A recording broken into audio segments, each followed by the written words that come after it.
Di tengah kegilaan elit PDIP yang sibuk menyerang Jokowi, ada satu sosok yang masih bisa berpikir jernih, Puan Maharani. Sikap Puan ini sangat berbeda dengan Megawati, Hasto, dan kroni-kroninya yang hanya sibuk cari musuh dan memperkeruh suasana. Inilah yang membuat banyak orang bertanya, apakah Puan sebenarnya diam-diam mulai berseberangan dengan Hasto?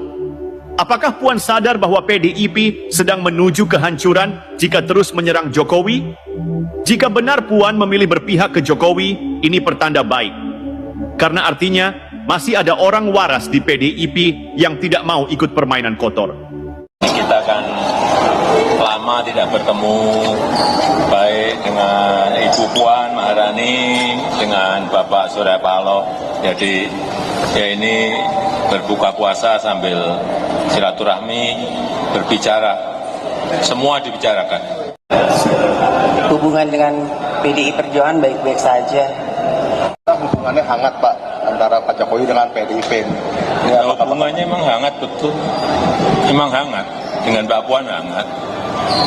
Kalau dengan Ibu Megawati? Dengan Ibu apakah nantinya akan bakal pertemuan dengan Ibu Megawati setelah Mbak Puan? Ya belum, tapi ke depan saya kira akan baik-baik saja.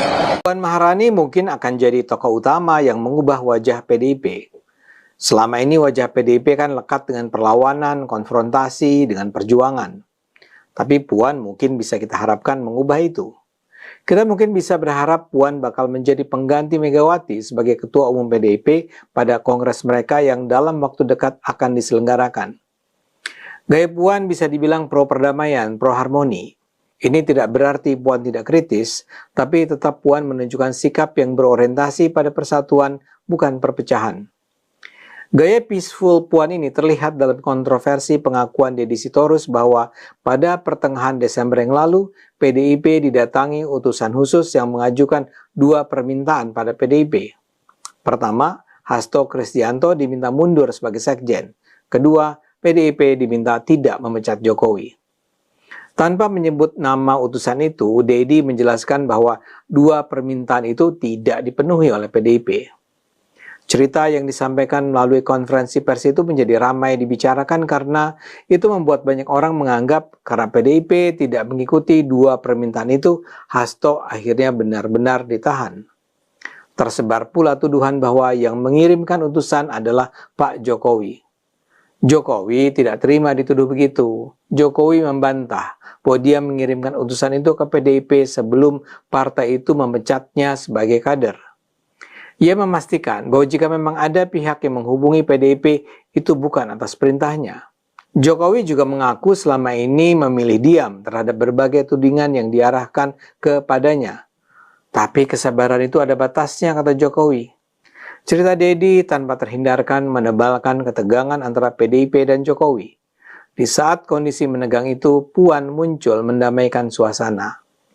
Di hadapan wartawan, Puan meminta semua pihak menghentikan spekulasi terkait dinamika hubungan antara PDIP dan Jokowi.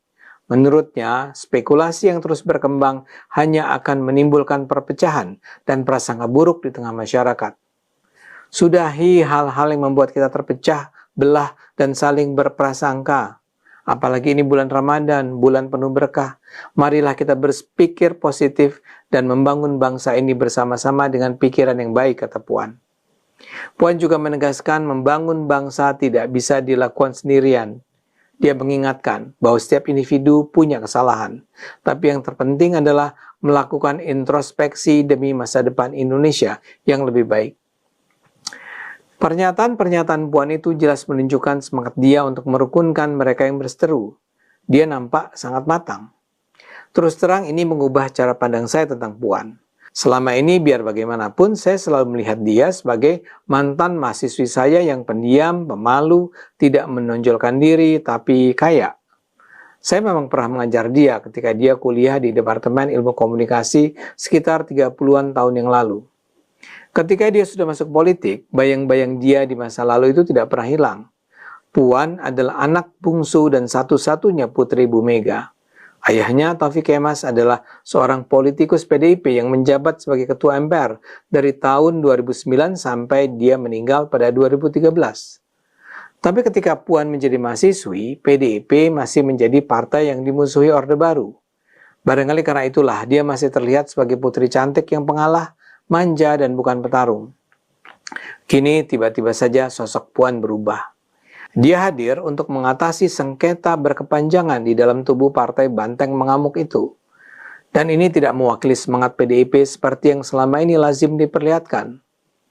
Hubungan PDIP dan Jokowi memburuk, terutama sejak masa-masa menjelang Pilpres 2024.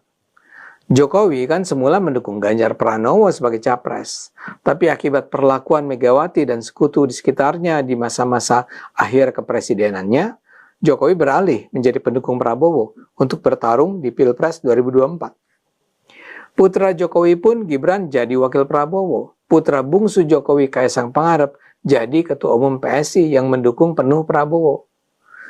Data menunjukkan sejak keluarga Jokowi menjadi mitra Prabowo, konstelasi pertarungan Pilpres berubah. Suara Ganjar terus menurun, sementara suara Prabowo menguat.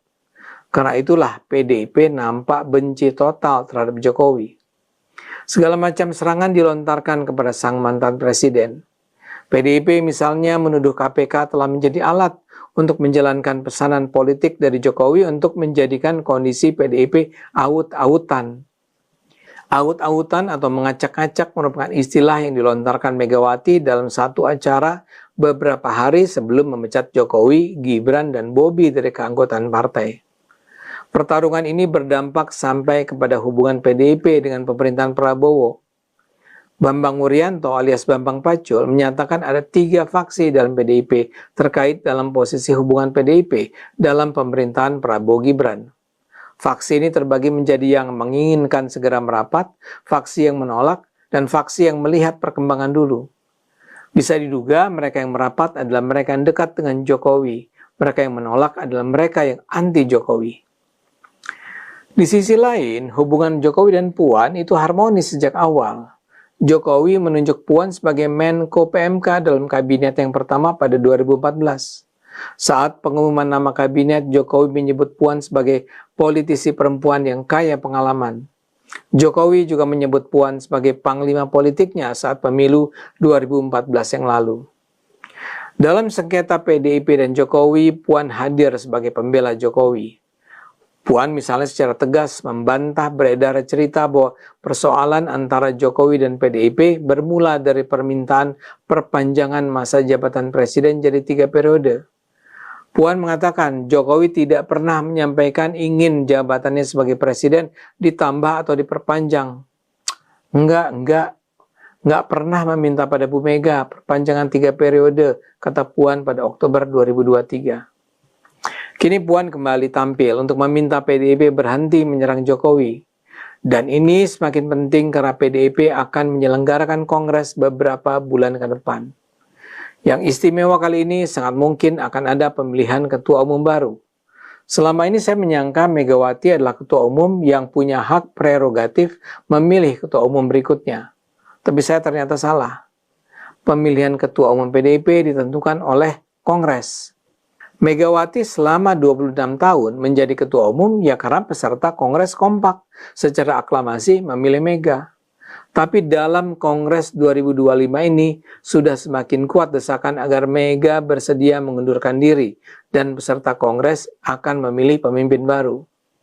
Tanpa kehadiran Hasto, peluang ini sangat mungkin dijalankan.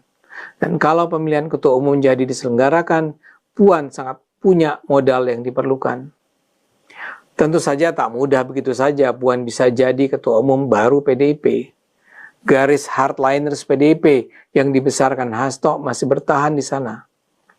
Tapi saya duga kaum pintar di PDIP sudah semakin jenuh dengan perjuangan para senior yang sudah semakin tidak substantif itu. Karena itu, saya menduga Puan berpeluang menang.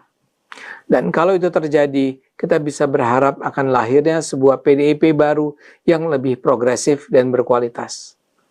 Ayo gunakan akal sehat, karena hanya kalau kita gunakan akal sehat, Indonesia akan selamat.